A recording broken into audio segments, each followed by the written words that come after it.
J'arrive juste en titre de comparaison par rapport à la continuité territoriale au niveau des services publics.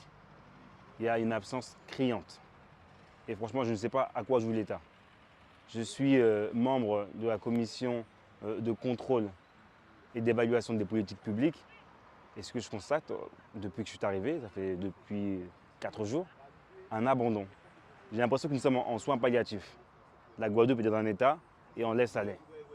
Parce que moi, j'ai vu des députés prendre parole à l'Assemblée nationale, déposer des amendements de bon sens, demander des actions de financement pour la Guadeloupe et pour les Outre-mer.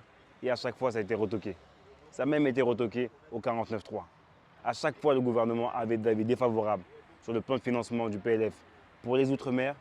Nous avons gagné les amendements, mais ça a été retoqué au moment du 49.3. À quoi ajoutons? J'ai visité le CHU, état déplorable. J'ai visité le SPIP de Guadeloupe. Les salariés, ils sont sur place, les CPIP, les conseillers, ils ont 120 personnes à suivre. Comment on suit des personnes quand même l'organe pluridisciplinaire ne va pas? Vous savez, dans la réinsertion, il faut aussi trouver des logements aux gens à réinsérer. Et le problème de logement est criant ici en Guadeloupe.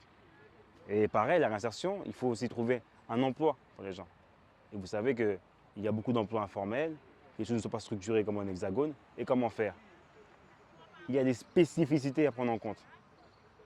La France doit avoir une politique spécifique liée aux Outre-mer, avec un réel investissement et non un abandon.